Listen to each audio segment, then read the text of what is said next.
Kita lanjut ke pertanyaan berikutnya, Ustaz. Ustaz Hafizahullah Ta'ala, izin tanya. Diizinkan, Ustaz ya? Diizinkan. Fulana menikah dengan Fulan yang dari hari ke hari disaksikan manusia memiliki akhlak yang kurang baik. Ini si suaminya, Ustaz ya. Lancang dalam urusan yang bukan urusannya, tambah gumede. Gumede, Ustaz? Sombong ya.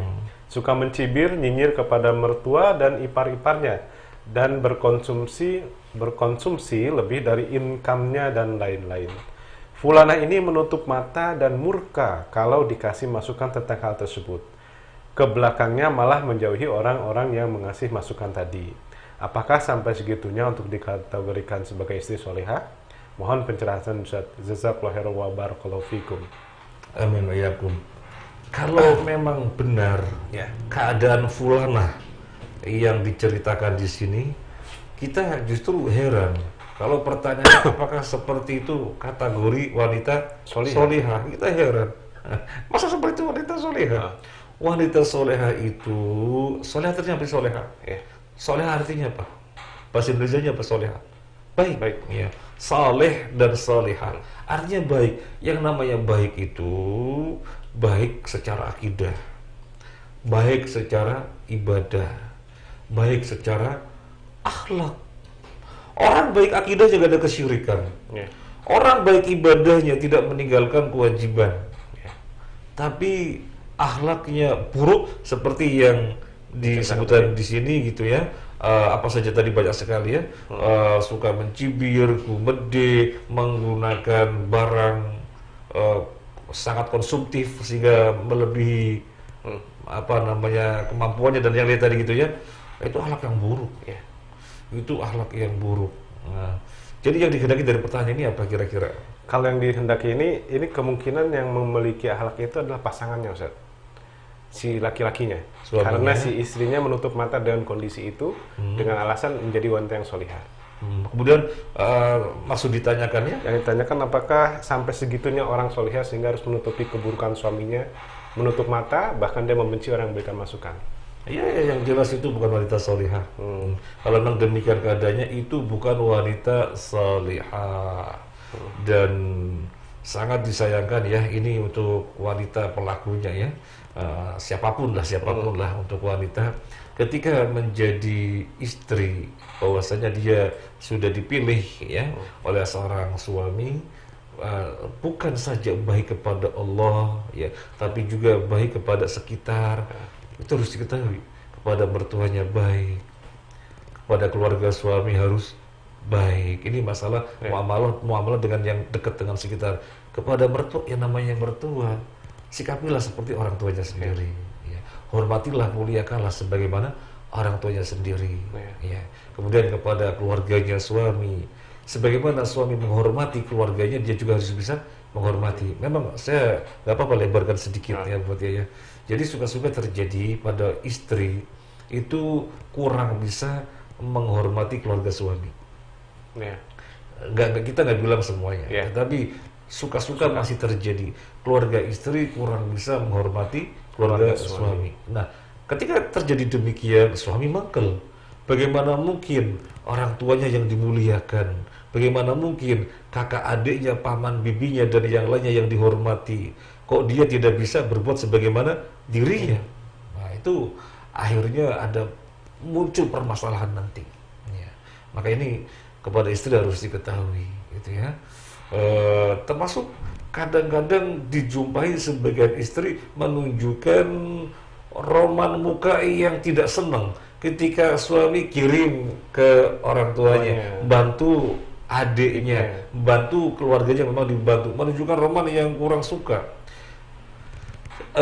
Menunjukkan roman yang kurang suka saja sudah salah, karena dia tidak ada hak di situ. Bahwasanya masalah pembagian nafkah asal istri sudah dipenuhi dengan semestinya. Kemudian suami mau berbuat apapun nafkahnya ke siapa, nggak ada istri hak di situ. Tapi ini kurang dipahami, sehingga istri kadang-kadang wajahnya menunjukkan tidak suka. Maka kita sampaikan, menunjukkan wajah yang tidak suka saja itu sudah salah, apalagi lebih dari itu, menghalang-halangi. Ada seorang istri yang mengatakan, Sudah nikah ya sudah, urusan keluarga kita kan urusan kita, udah rumah tangga ya kita aja, ngapain mikirin mereka. Itu istri yang tidak tahu. Ya. Nah ini jangan sampai terjadi. Nah dan yang disampaikan di sini karakter seorang istri yang jauh untuk dikatakan salihah. Kalau karakter suami seperti ini gimana, Pak? Ini yang tadi istri ya? Yang tadi sebenarnya kalau saya pahami sebenarnya dia menceritakan suaminya, tapi si wanita menutupinya. Oh gitu? Ya. Itu karakter Suaminya. Ketika si istri diberi masukan oleh teman-temannya, dia malah marah, dia menjauhi orang-orangnya dan dia menutupi. Oh, kalau yang dimaksud itu ya? Ya. Ini ada nyamuk berarti ya? Iya. Gimana, Ustaz? Iya. Refleks tadi. Iya baik. Semprot. Apa namanya? Kalau memang yang dimaksud itu Fatia. Iya. Jadi suaminya buruk, kemudian ini seorang istri mendapatkan masukan, tetapi yang ngasih masukan malah dijauhi, dibenci. Ya jangan. Ad-dinu an-nasihah. Agama itu nasihat bagi Allah, bagi kitabnya, bagi rasulnya, bagi imam kaum muslimin, dan bagi kaum muslimin keseluruhannya. Dalam hal ini bagi kaum muslimin keseluruhannya atau secara umum kaum muslimin, bahwasanya pengen melihat kebaikan pada temannya. Oh ini teman saya nih, ini teman saya, ini seorang wanita, biasa kita apa-apa bareng, kok suaminya begitu ya. Saya merasa ada kedekatan, ada kedekatan, sehingga untuk kebaikan saya ngasih masukan. Justru berterima kasih dong. Kan kalau orang nggak perhatian, ngapain bikin orang lain? Curmat sama orang lain. Iya ngapain gitu ya. Nah ketika ada orang itu datang kemudian menyampaikan masukan, berarti karena peduli, ingin agar rumah tangganya utuh, ingin agar rumah tangganya tidak rusak oleh karakter-karakter yang demikian. Demikian Abu Fatia. Iya baik. Ada lanjutnya ya? Baik. Jadi yang tadi dilanjutkan Ustaz. Itu bagian bawah Mas Aman ya. Oke. Fulana sering teman curhat ke Ana, dia merasa khawatir. Oh yang tadi Ustaz. Ini ada hubungannya dengan tadi. Fulana sering teman curhat ke Ana, dia merasa khawatir menantu laki-lakinya ada gelagat buruk, yaitu semena-mena dalam mengambil dan menggunakan harta pihak istri tanpa perhitungan, kurang menghormati kepemilikan harta istri. Fulana takut kelak anak perempuannya ini akan menjadi habis harta warisannya akibat kesewenangan si suami. Bagaimana mencegahnya ya Ustaz? Ada sedikit beda tapi kayaknya masih ada hubungan Ustaz. Iya, jadi ini seseorang yang risau tentang menantunya ya. Menantunya suka ngabisin duit ngabisin duit. Jadi istrinya punya harta ya. Yang kalau tadi disampaikan konsumsinya melebihi pendapatannya. Ya kalau disampaikan ya. Jadi mungkin ada kaitannya. Ada kaitannya sebenarnya. Ya, ada kaitannya sama Ustaz. Jadi mungkin ada kaitannya gitu ya. Mengkonsumsi melebihi pendapatannya. Jadi harta istri kemakan. Kalau memang terjadi seperti itu Abu Fatia, maka ini perkara yang kita katakan aneh. Kenapa kita katakan aneh? Semestinya orang muslim itu mengetahui ketentuan syariat bahwa yang namanya suami itu justru yang bertanggung jawab memberi nafkah. Allah berfirman, ar-rijalu qawwamuna 'alan nisa bima faddalallahu ba'dhum 'ala ba'd. Ini surat An-Nisa ya. Kalau nggak salah ayat 34. Laki-laki itu pemimpin atas wanita. Kenapa? Karena Allah lebihkan lelaki atas wanita. Dan juga ayat yang berikutnya atau yang kelanjutannya, karena lelakilah yang bertanggung jawab menafkahi wanita.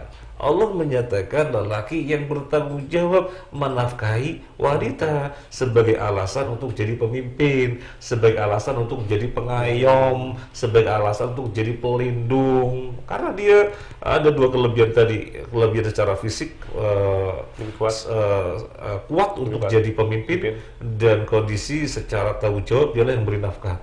Lah, kok kemudian yang terjadi malah gorogotin? Maka kita katakan aneh. Malah kita katakan aneh, grogotin. Sampai Abu Fatia. Misalnya suami istri. Suami mendapatkan penghasilan. Istri juga mendapatkan penghasilan. Ya, jadi bukan suami saja, tapi istri juga mendapatkan penghasilan, kan ada seperti itu ya, ada. Apalagi zaman sekarang cukup merebak adanya online, ya adanya online, jadi istri juga membantu atau mendapatkan penghasilan. Iya. Dan sebenarnya ini tanda hari kiamat Fatih ya. Nah, kita akan bahas itu. Tinggal share. Ya. Nah, suami mendapatkan penghasilan, istri juga mendapatkan penghasilan. Nggak boleh suami mengatakan, "Mah, bagi-bagi dong SPP anak-anak." Nggak boleh. "Mah, lauknya dong. Bapak kan sudah nasinya." Nggak boleh. Itu sebenarnya tanggung jawab suami. Jadi nggak boleh diputuskan bahwasanya istri terlibat untuk menanggung nafkah rumah tangga, nggak boleh. Kalau misalnya istri mau, ya berarti dia berinfak. Kalau istri mau, berarti dia berinfak, bukan kewajiban, ya, bukan kewajiban. Nah, ini harus diketahui, Nah, jadi kalau memang istri punya duit, kelihatannya banyak, ya memang itu haknya istri, mau diapain terserah istri. Gak bisa dikait-kaitan dengan tanggung jawab dia yang menafkahi rumah tangga. Kalau misalnya menyampaikan baik-baik kepada istri, "Mah, saya memang yang bertanggung jawab, Mah, tapi lagi bokek nih, gimana kiranya kalau Mama infak?" Ya dia mau, ya silakan saja. Kalau misalnya tidak mau, ya sudah. Nah, itu yang sesungguhnya, Fatih. Bokek selamanya udah. Nah, ini yang sesungguhnya. Tapi yang disampaikan di dalam ini lelaki yang sangat aneh. Sudah pendapatannya sekian, malah grogotin hartanya si istri atau menantu yang menceritakan mertuanya, hartanya istrinya. Sehingga sampai istrinya khawatir nanti bagian untuk anak habis ini kalau digrogotin kayak gini. Ini suami yang tidak baik. Harus dinasehatin, harus diingatkan posisinya sebagai suami. Sebenarnya dia bersyukur ketika punya istri, ada harta, kemudian istrinya andil infak, sehingga meringankan dia kan. Sebenarnya dia bersyukur, bukan malah memanfaatkan atau dimanfaatin maksudnya apa ya? Bukan malah dimanfaatin gitu. Dimanfaatin. Bukan malah dimanfaatin. Demikian Ustaz. Baik, jazakallahu Ustaz Maulana, demikian jawaban dari Ustaz Muhammad Yasin.